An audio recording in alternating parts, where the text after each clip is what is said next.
Hello guys! Good day sa ating lahat and welcome to RS03 Adventures.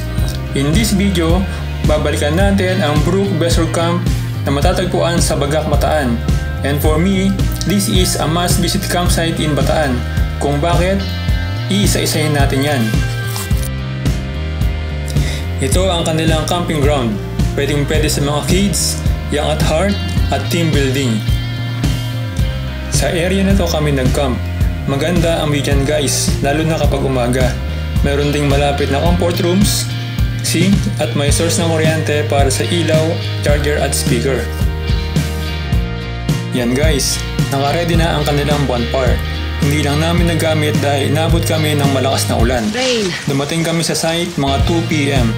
Nag-start ang malakas na ulan bandang 4 PM hanggang 7 PM. Pero dahil meron silang malaking tent or frame tent, kaya walang naging problema. At additional camping experience na rin ang abutan ng malakas na ulan sa campsite. At nung time na padilim na at malakas pa rin ang ulan, nilapitan kami ng mabait nilang caretaker at ino-offer ang gazebo na kung saan pwede kami mag-stay overnight at magpo-provide pa sila ng tent for free para hindi na daw namin galawin yung tent namin na naka-install na. Ito naman guys ang favorite part ko. Yung gigising ka sa umaga, napasikat pa lang ang araw, tahimik ang paligid na huni lang ng ibon ang maririnig, sariwang hangin, mainit na kape at kasama ang mahal sa buhay. Kaya guys, yan yung area na ipa-reserve o pwestuhan nyo kung gusto nyo ma-experience ang camping dyan sa Brook Vessel Camp. After ng breakfast, nag-trek kami papunta sa Bisay Falls. Trekking will take about 30 to 45 minutes, depende sa pacing nyo. Meron trail for advanced trekker at meron ding for beginners. Dahil may kasama kaming minors, doon lang kami sa trail for beginners. At dahil umulan na malakas kagabi, yan, kulay kape na may gatas ang tubig. Medyo may nakakalungkot lang na part dito guys. Ang makita ang maraming basura sa gilid ng falls. As campers or adventurers, meron dapat tayong mutual policy na leave no trace. Basura mo, iuwi mo. Magbigay respeto sa kapwa at sa kalikasan.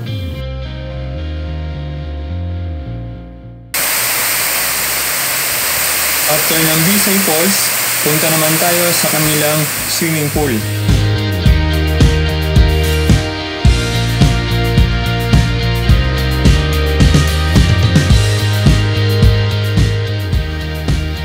Yan guys, after a happy and fun camping experience, pauwi na kami.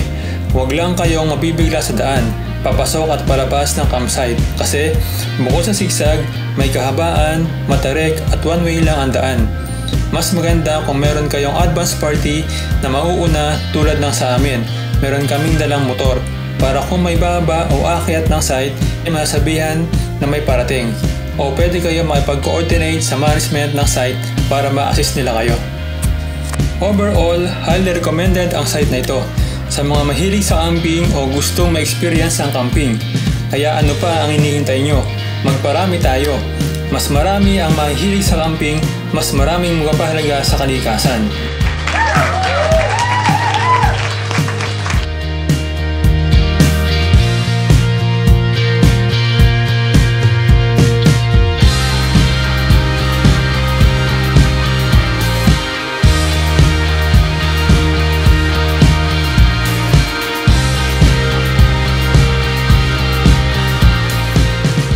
That's all guys, thank you for watching, bye!